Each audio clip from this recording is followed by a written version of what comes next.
नमस्कार दोस्तों, आज आपका प्यारा मित्र ओम जितेंद्र सिंह तोमर एक बार फिर से आपके लिए लेकर आया एक और नई व शानदार कहानी। यह दिल्ली है मेरी जान भाग 1 मेरी स्वलिखित 25 कहानियों का एक शानदार संग्रह है। और संग्रह की इस 21वीं कड़ी में मैं आपको सुनाने जा रहा हूँ अपनी 21वीं कहानी। यह दिल्ली है मेरी जान कहानी नंबर 21,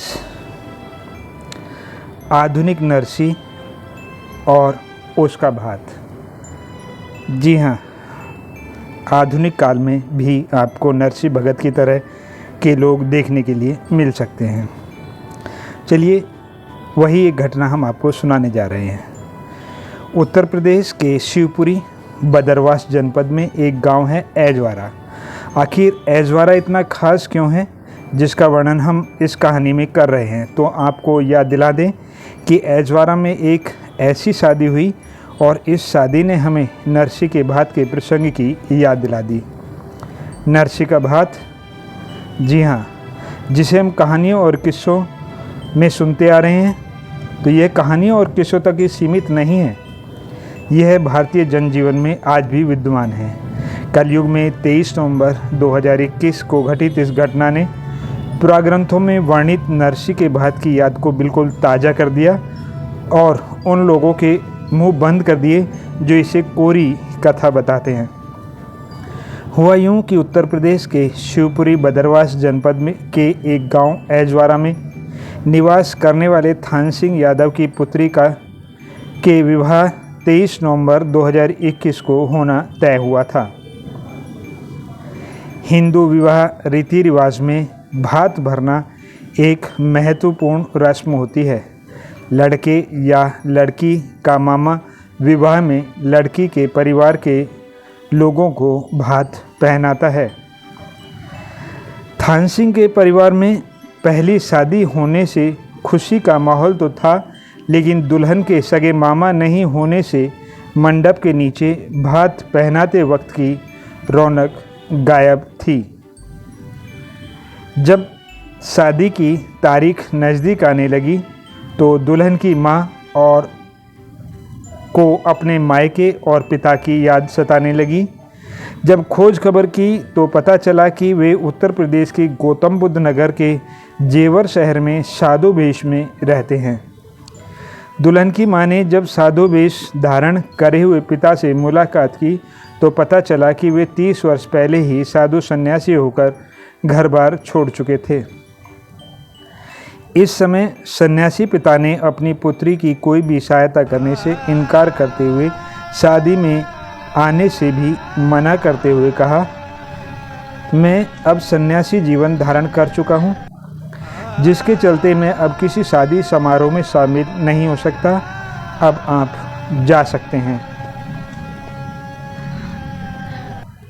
बेटी अपने पिता के सामने बहुत रोई, बहुत गिड़गिड़ाई, उनसे रोते हुए बहुत विनती की, उनके आगे हाथ जोड़े, लेकिन साधु ने अपनी बेटी की एक ने सुनी और भात देना तो दूर शादी में शामिल होने से भी मना कर दिया।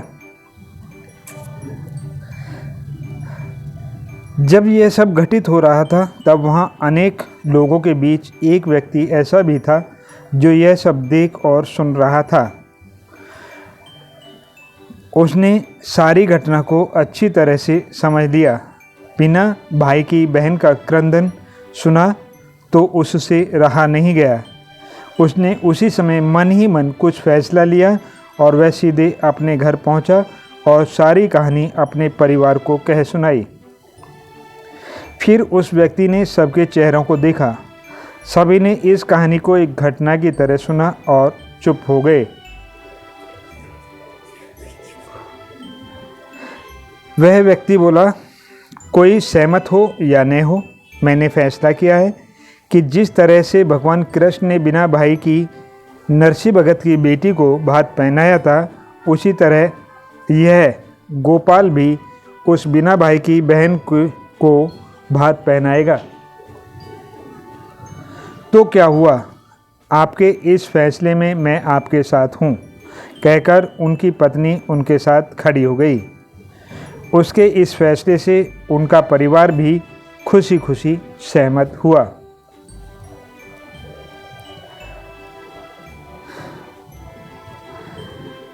शादी से 2 दिन पहले ही 21 नवंबर को वे नोएडा के निकट से शादी में चढ़ाए जाने वाले भात का सामान लेकर रवाना हुए और एतबरा पहुंच गए और शादी का सारा कार्यभार खुद देखने लगे।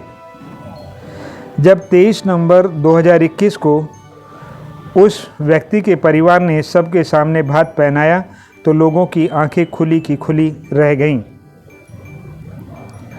शादी में दुल्हन के लिए जो सामान भात में दिया गया था उसमें करीब 9 तोले सोने के जेवर, 1 किलो चांदी के जेवर, दूल्हे के लिए एक स्मार्टफोन, 1 लाख नकदी, गांव की सभी महिलाओं के लिए करीब 350 साड़ियाँ, सभी गांव वालों के लिए करीब 100 जोड़ी पैंट शर्ट तथा तौलिए भेंट का सामान सहित भात पहनाया। साथ ही प्रत्येक बाराती के लिए उपहार स्वरूप करीब 700 तौलिए भी भात में शामिल किए गए थे। यह शादी रातों रात आसपास के क्षेत्र में चर्चा का विषय बन गई। जानते हो यह व्यक्ति कौन था? यदि नहीं तो हम आपको बता दें कि यह नोएडा के जेवर शहर के फुटवेयर व्यापारी गोविंद सिंघल थे। मैं उनके जज्बातों को सैल्यूट करता हूं। भगवान को धन्यवाद देता हूं कि कलयुग में आज भी आपके जैसे लोग मौजूद हैं। बस इतनी सी है आज की कहानी।